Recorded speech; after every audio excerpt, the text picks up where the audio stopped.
Greetings guys and gals, this is Jabberwock bringing you the best in esports. Today we have StarCraft Brood War, the Shinhan Winners League, Hwaseung Oz versus Woongjin Stars, Jaedong versus ZerO. Yes, this is going to be a ZVZ matchup. Set 5, Hwaseung Oz up 3-1 thanks to Jaedong against Woongjin Stars, which is very, very surprising. Woongjin Stars quite a bit better statistically than Hwaseung Oz, but Hwaseung Oz does have Jaedong, which does give them the edge, although he's been playing a ton lately and getting a little bit whittled down. At any rate, at the 12 o'clock we do have ZerO in red, and at the 4 o'clock position we have Jaedong in yellow. This is going to be on Aztec, and you know, I just think that Jaedong's going to win because Jaedong is the master of ZVZ, the best player ever to play ZVZ, and I'm definitely going to make that statement, and I think that no one would really argue with me, to be honest. ZerO, obviously a very, very good Zerg player, but not quite as good as Jaedong. And a lot of people say that, oh, well, ZVZ is a huge dice roll, and it just depends on build orders. It doesn't. I mean, Jaedong can go 12 hatch, and his opponent can go 9 pool, and Jaedong can still pull out the win. Jaedong is just absolutely ridiculous in ZVZ matchups. So I am going to favor Jaedong. I do think he's going to win. His Overlord Scout is going in the right direction, and ZerO's is not. So that obviously means that Jaedong is a little bit ahead at this point in the game, but nothing going down for either player. Both probably either going to go for a 12 hatch, 12 pool. We have seen more Evo Chambers and Spore Colonies, surprisingly lately, to defend against Mutalisks when you're behind. If one player's behind another, he'll just throw down a Evo and put up a Spore by his mineral line, and that usually works fairly well. It looks like we saw a spawning pool for ZerO, I believe, and Jaedong, meanwhile, putting down a 12 hatch. So it's going to be 12 pool versus 12 hatch, and already ZerO is going to be a little bit behind in terms of economy and stuff. That 12 pool really isn't going to help him at all in terms of early pressure. 12 hatch pretty much always overrules a 12 pool. Both players have their spawning pools and extractor going down. ZerO is going to have a little bit of earlier gas, throwing down the expansion just a little bit later. So both of them having the same building composition, but just in different orders. Jaedong already a little bit ahead, and I really wonder why ZerO threw up that pool. Maybe he was worried that Jaedong was going to try something like a 9 pool. But honestly, when you play Jaedong, man, I guess you play safe, but now that he's a little bit behind, it's not going to matter all that much, but still he is behind. And when you're playing Jaedong, you really want to be at least a little bit ahead if you want to stand a chance. ZerO, you know, he's a good player though, so if anyone can pull it off, it's probably going to be him, layer morphing in for Jaedong.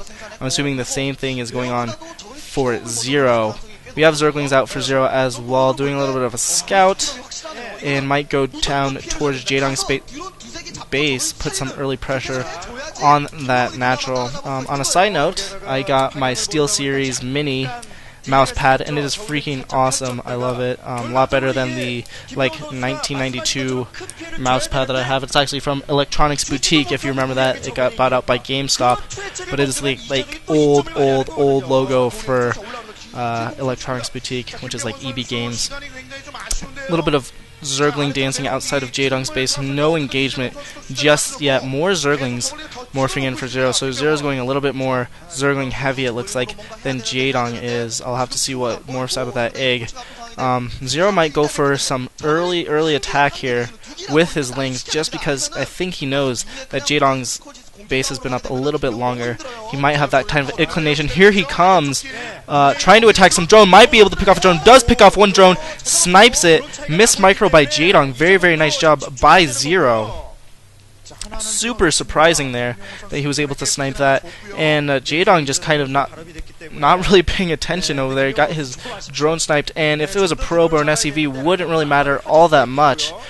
But in ZVZ matchups especially, drones can make and break games. Just one drone. Because you need to use all your larvae, first of all, on units when you need to build units, or on drones when you need to build drones.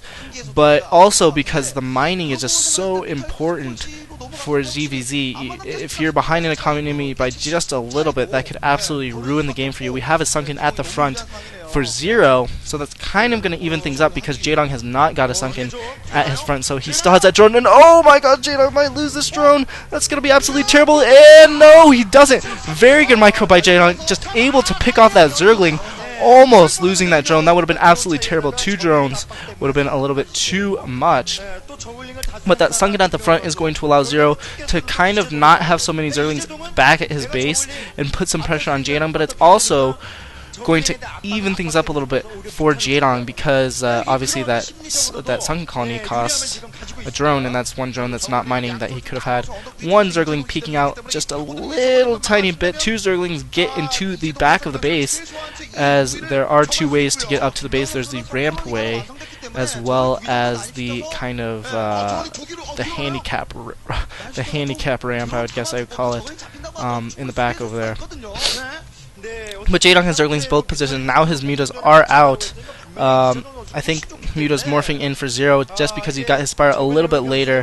Mutas are probably going to try to pick off at least one Overlord or possibly some Zerglings, but they need to do some early damage before the air units for ZerO comes out. He did go for a little bit more Scourge Heavy, which is very, very common when you know that your Spire is a little bit delayed from your opponent. Those Mutalisk and those Scourge doing a little bit of a dance. It looks like 2 Scourge for ZerO going to be scouting in the base, if I'm correct, down there. That might have just been a Zergling, though. Yeah, no, just kidding. Those are Zerglings.